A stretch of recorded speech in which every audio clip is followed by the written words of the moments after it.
Good morning my dear friends and my dear students. I hope आप सभी लोग बहुत अच्छे होंगे। लास्ट टाइम मैंने आपको बताया था पैसिव वॉइस के बारे में और उससे पहले आपको बताया था टेंसेस के बारे में। अगर आपने टेंस अच्छे तरीके से देखा होगा तो आपको पैसिव वॉइस बिल्कुल ही समझ में आ जाएगा।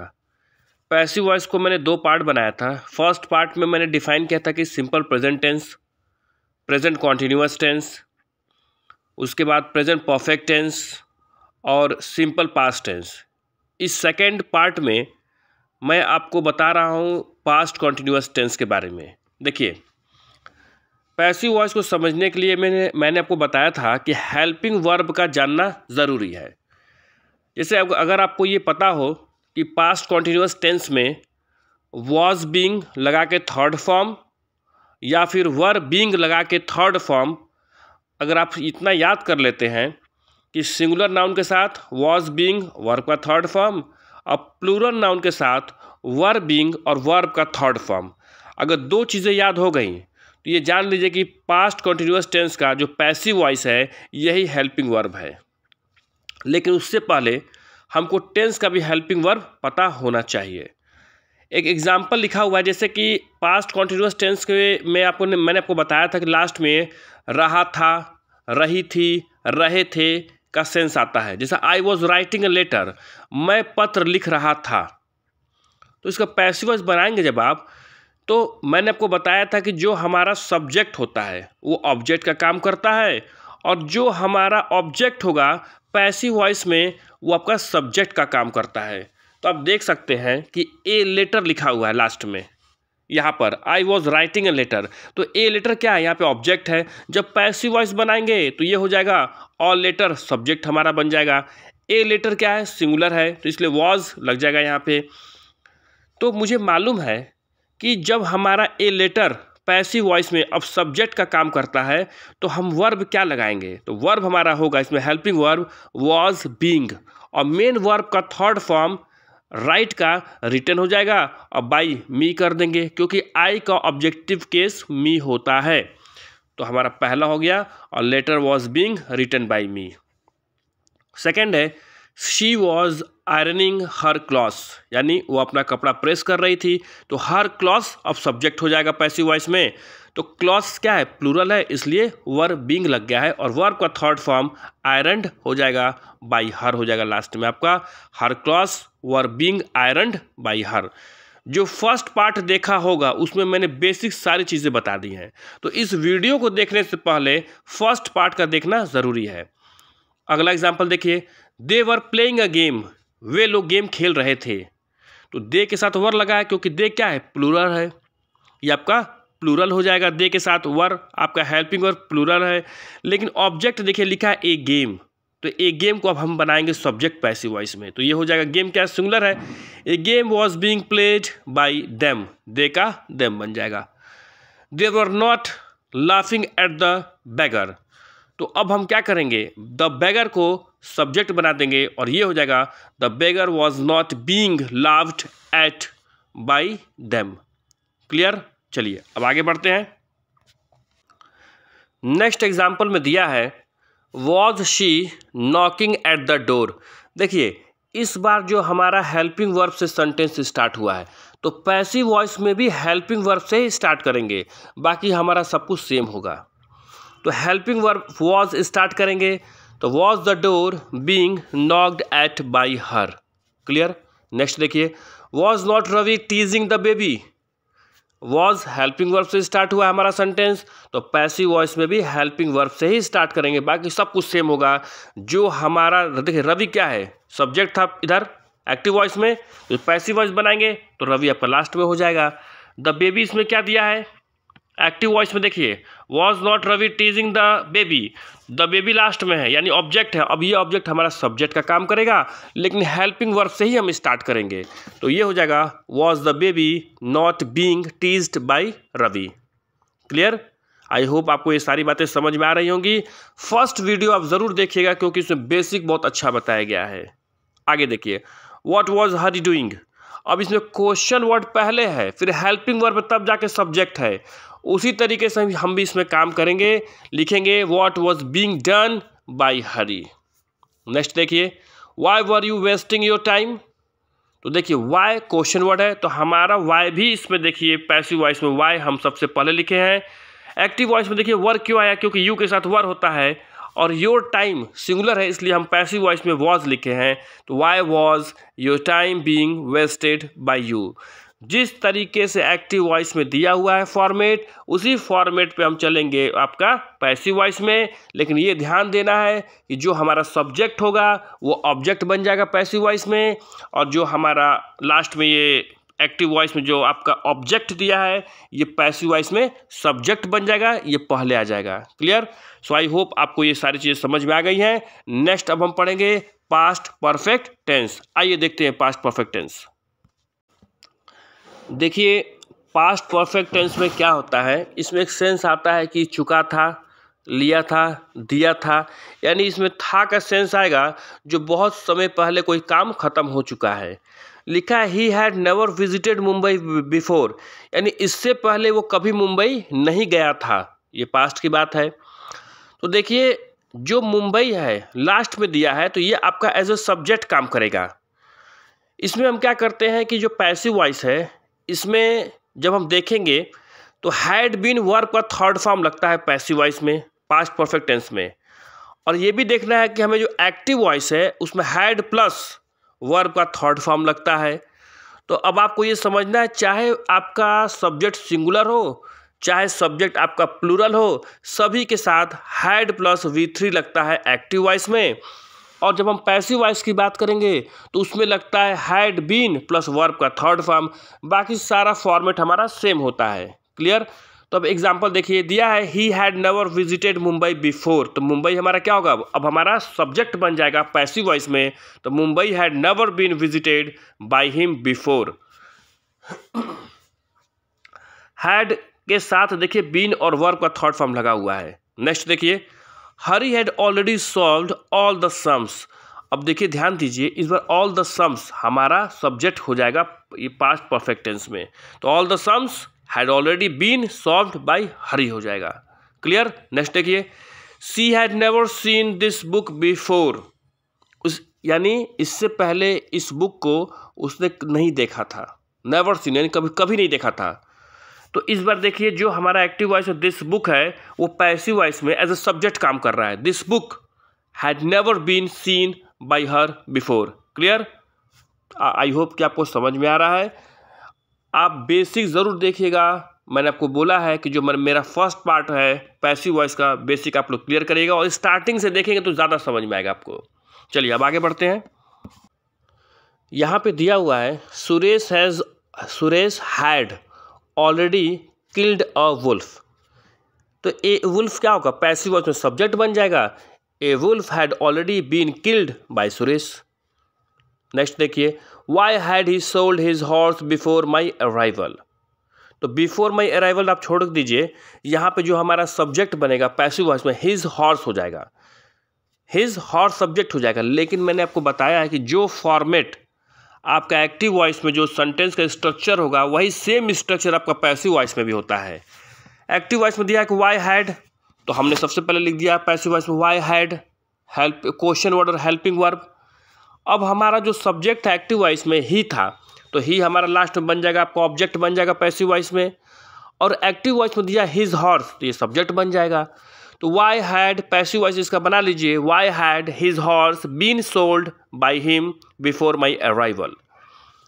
पास्ट परफेक्ट टेंस में हमेशा ध्यान देना है कि एक्टिव वॉइस में हैड प्लस वर्ब का थर्ड फॉर्म और पैसिव वॉइस में हैड बीन वर्ब का थर्ड फॉर्म होता है। अगर आपका हेल्पिंग वर्ब क्लियर है तो आप आसानी से पैसिव वॉइस बना सकते हैं। चलिए अब आगे देखते हैं। नेक्स्ट हमारा है सिंपल फ्यूचर टेंस। आइए देखते हैं। देखिए सिंपल फ्यूचर टेंस में क्या होता है कि हम फ्यूचर की बात करते हैं। जैसे मान लीजिए हम बोलते हैं कि वह स्कूल जाएगा, वह खाना खाएगी, मैं पढ़ूंगा, यानी गा का सेंस इसमें आता है। हम बाज़ार जाएंगे। क्लियर? जैसे एग्जांपल दिया कि he will fly a kite, यानी वह पतंग उड़ाएगा, तो गा का सेंस इसमें आता है, यानी फ्यूचर की बात होती है। सिंपल फिर मैं आपको कहूँगा कि एक चीज़ याद कर लीजिए कि एक्टिव वॉइस में विल प्लस V1 होता है और पैसिव वॉइस में विल बी करके वर्ब का थर्ड फॉर्म कर दीजिए। तो आपका सिंपल फ्यूचर टेंस जो पैसिव वॉइस का अगर आपको हेल्पिंग वर्ब याद है प्लस मेन वर्ब याद है तो कहीं कोई मिस्टेक नहीं होगा। क्लियर? तो सिर्फ सिंपली आपको याद करना है कि कहीं पर भी अगर मान लीजिए सिंगुलर वर्ब आ गया तो वहाँ पे विल बी करके वर्ब का थर्ड फॉर्म लगा देंगे तो पैसिव वॉइस का ही आपका क्लियर हो जाएगा। विल बी और वर्ब का थर्ड फॉर्म याद कर लेंगे, सबसे बेस्ट यही है। आई और वी के साथ आप क्या करिएगा, शैल बी प्लस वर्ब का थर्ड फॉर्म कर दीजिए पैसिव वॉइस में। क्लियर? चलिए अब देखते हैं एक एक एग्जाम्पल समझ के। He will fly a kite, यानी वह पतंग उड़ाएगा। तो ए काइट क्या है, यहाँ पे एज ए ऑब्जेक्ट काम कर रहा है यहाँ पर एक्टिव वॉइस में, तो पैसिव वॉइस में मैंने आपको बताया अब ये सब्जेक्ट बन जाएगा। तो a kite will be flown by him. Next आपका है they will run a race, तो पैसिव वॉइस क्या बनाएंगे आप, और रेस आपका सब्जेक्ट बन जाएगा यहाँ पे और ये हो जाएगा और race will be run by them. Next देखिए she will not beat me, तो मी यहाँ पे क्या है, आपका ऑब्जेक्ट है। अब ये ऑब्जेक्ट जब सब्जेक्ट बनाएंगे तो मी का हो जाएगा आई और पैसिव वॉइस बन जाएगा I shall not be beaten by her. Clear? Next देखिए they will punish the ticketless travellers, तो टिकटलेस ट्रेवलर्स जो है यहाँ पर आपका ऑब्जेक्ट है बट यही अब आपका सब्जेक्ट बन जाएगा। तो पैसिव वॉइस बनाएंगे ticketless travellers will be punished bye them. Next देखिए फिफ्थ एग्जाम्पल इसका, एवरीबडी विल ब्लेम अस। अस यहाँ पर ऑब्जेक्ट है। अब अस का जब हम पैसिव वॉइस में जाएंगे तो अस का जो सब्जेक्ट होगा, सब्जेक्टिव केस होगा, वो हो जाएगा वी। तो वी के साथ क्या आता है, शैल आता है। आई और वी के साथ शैल बी और वर्ब पर थर्ड फॉर्म लगाते हैं तो हमारा पैसिव वॉइस हो जाएगा we shall be blamed by everybody. Clear? Next देखिए her uncle will look after her, तो हर क्या है, ऑब्जेक्ट है। ये हमारा ऑब्जेक्ट क्या बन जाएगा, यहाँ ऑब्जेक्ट हमारा बन जाता है सब्जेक्ट और अब हमारा सेंटेंस हो जाएगा she will be looked after bye her uncle. Clear? देखिए जिस तरीके से एक्टिव वॉइस में स्ट्रक्चर बनता है उसी तरीके से पैसिव वॉइस में भी स्ट्रक्चर बनेगा, लेकिन यही चेंजेस होता है कि अगर हमारा एक्टिव वॉइस में जो हमारा ऑब्जेक्ट है वही सब्जेक्ट बन जाता है पैसिव वॉइस में। क्लियर? चलिए अब आगे देखते हैं। देखिए नेक्स्ट आपका दिया हुआ है कि I shall not speak a word to you. यहाँ पे जो हमारा यहाँ पर पैसिव वॉइस जब हम बनाएंगे तो सब्जेक्ट हो जाएगा ए वर्ड और आगे हम पूरा बनाएंगे इसको a word will not be spoken to you by me. Clear? Next देखिए shall I ever forget those happy days, तो दोज हैप्पी डेज क्या होगा यहाँ पर, अब सब्जेक्ट का काम करेगा, लेकिन सेंटेंस की स्टार्टिंग हेल्पिंग वर्ब से हुई है शैल से और शैल आई दिया है क्योंकि आई के साथ शैल आता है। तो जब हमारा सब्जेक्ट बनेगा पैसिव वॉइस में दोज हैप्पी डेज तो वहाँ पर हेल्पिंग वर्ब शुरुआत में लिखेंगे विल, क्योंकि सेंटेंस की शुरुआत हेल्पिंग वर्ब से हुई है तो पैसिव वॉइस में भी सेंटेंस की शुरुआत हेल्पिंग वर्ब से ही होगा। लेकिन ये ध्यान देना है कि एक्टिव वॉइस में आई दिया था तो शैल से स्टार्ट किए हैं, बाकी कुछ भी होगा। अगर आई और वी, अगर देखिए आई और वी के साथ शैल है तो हेल्पिंग वर्ब हमारा शैल होगा, लेकिन बाकी सबके साथ तो विल का ही हम यूज़ करेंगे। तो पैसिव वॉइस हमारा बन जाता है will those happy days be ever forgotten by me. Next देखिए when will he give up his studies, तो सेम हमारा पैसिव वॉइस में फॉर्मेट होगा, क्वेश्चन वर्ड आएगा व्हेन, फिर हेल्पिंग वर्ब, फिर सब्जेक्ट हिज स्टडीज़। तो पूरा बना देंगे आप यहाँ पर when will his studies be given up by him. आगे देखिए next where will she keep her clothes, तो एक्टिव वॉइस में भी पहले दिया है वेयर विल, तो पैसिव वॉइस में भी हमारा आया है वेयर विल। तब जाके देखिए एक्टिव वॉइस में सब्जेक्ट शी दिया है तो यहाँ पर हमारा पैसिव वॉइस जब बनाएंगे तो यहाँ पे हर क्लॉथ्स हमारा सब्जेक्ट हो जाएगा। तो पूरा सेंटेंस हो गया where will her clothes be kept by her. Clear? I hope आपको यहाँ तक समझ में आ गया होगा। चलिए अब आगे देखते हैं फ्यूचर परफेक्ट टेंस। देखिए इसमें ध्यान दीजिए कि हिंदी में कैसे समझेंगे कि फ्यूचर परफेक्ट टेंस है। इसका जो लास्ट में सेंस आता है हिंदी में, सेंटेंस के लास्ट में चुका होगा, लिया होगा, दिया होगा, किया होगा, यानी वो काम ख़त्म कर लिया होगा। एक हम अनुमान लगाते हैं कि हाँ उसने ये अपना काम पूरा कर लिया होगा। एग्जाम्पल की हेल्प से आप समझेंगे we shall have saved enough money by that time, यानी उस समय तक हम लोग पर्याप्त पैसा सेव कर चुके होंगे। यानी वो काम हुआ नहीं है लेकिन वो काम हम कर चुके होंगे। क्लियर? तो यहाँ पे जो हमारा आप देख रहे हैं कि इनफ मनी दिया है। पैसिव वॉइस में आप देखेंगे कि इनफ मनी हमारा एज अ सब्जेक्ट काम करेगा यहाँ पे। तो हमारा पूरा सेंटेंस होगा इसमें, enough money will have been saved by us by that time. ध्यान दीजिए कि फ्यूचर परफेक्ट टेंस में जब हमारा एक्टिव वॉइस होता है तो shall have third form, will have third form करके हम बनाएंगे helping verb plus main verb का। लेकिन जब हम पैसिव वॉइस बनाते हैं इसका तो विल हैव बीन वर्ब का third form, shall have been और वर्ब का थर्ड फॉर्म। तो अब आपको याद करना होगा कि हमारा जो हेल्पिंग वर्ब है प्लस मेन वर्ब क्या होगा। तो ये भी जान लीजिए कि पैसिव वॉइस में पूरा जो मेन वर्ब होता है वो हमेशा वर्ब का थर्ड फॉर्म होता है। जब भी आप किसी भी टेंस का बनाएंगे, टोटल हमारे 8 ही टेंस होते हैं जिसका पैसिव वॉइस बनाया जाता है, तो हम क्या करेंगे कि जब भी वर्ब की बात होगी तो वर्ब का थर्ड फॉर्म लगा देंगे। और हमेशा अगर आपको याद है हेल्पिंग वर्ब तो फिर आप गलती नहीं करेंगे। लेकिन हेल्पिंग वर्ब दोनों का याद करिए, एक्टिव वॉइस का भी याद करिए और पैसिव वॉइस का भी याद करिए। इन दोनों के कॉम्बिनेशन अगर आपका अच्छा है तो फिर आप गलती नहीं करेंगे।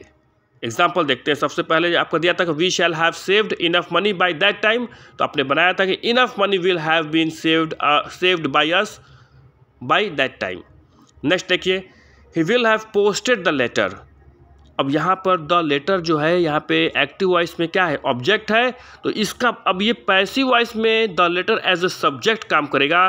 The letter will have been posted by him. Next देखिए, the workman will have repaired the road. The road यहाँ पे जब पैसिव वॉइस बनाएंगे तो द सब्जेक्ट काम करेगा और ये हो जाएगा the road will have been repaired by the workman. Clear? ध्यान दीजिए, जो स्ट्रक्चर हमारा एक्टिव वॉइस का होगा वही स्ट्रक्चर हमारा पैसिव वॉइस का भी होता है। चलिए अगला देखते हैं। आगे आपका दिया है the gardener will not have planted trees. तो ट्रीज क्या होगा, अब यहाँ पे पैसिव वॉइस में सब्जेक्ट का काम करेगा। सेंटेंस होगा हमारा trees will not have been planted by the gardener. ध्यान दीजिए, मैंने पहले भी आपको बताया कि फ्यूचर परफेक्ट टेंस में अगर एक्टिव वॉइस है तो शैल हैव वर्ब का थर्ड फॉर्म यानी विल और विल हैव वर्ब का थर्ड फॉर्म। जब पैसिव बनाएंगे तो विल हैव बीन वर्ब का थर्ड फॉर्म या शैल हैव बीन वर्ब का थर्ड फॉर्म होगा। अगर हमारा एक्टिव वॉइस में सेंटेंस नेगेटिव है तो विल नॉट हैव वर्ब का थर्ड फॉर्म और पैसिव वॉइस में will not have been verb का थर्ड फॉर्म। क्लियर? आगे देखिए, लास्ट एग्जाम्पल इसका है the will have sold all the books by 4 PM। यानी वे किताब बेच चुके होंगे, सारी किताबें बेच चुके होंगे 4 बजे तक। यानी एक अनुमान लगाया जा रहा है कि ये काम हो चुका होगा, हो जाएगा इतने बजे तक। तो ऑल द बुक्स अब हमारा सब्जेक्ट बन जाएगा पैसिव वॉइस में और हम लिखेंगे all the books will have been sold by them by 4 PM। Clear? I hope आपको सारा कुछ समझ में आ गया होगा। ये देखिए, सबसे पहले आप जो है फर्स्ट पार्ट को देखिएगा, ये आपका सेकंड पार्ट है और इसके बाद मैं एक एडवांस लेवल का थर्ड पार्ट भी बनाऊंगा। लेकिन पहले आप लोग फर्स्ट पार्ट और सेकंड पार्ट को अच्छे तरीके से समझ लीजिए और पैसिव वॉइस से पहले टेंस की जानकारी होना ज़रूरी है। Clear? So I hope that कि आपको आज का लेक्चर अच्छा लगेगा। So till then have a nice day. Thank you.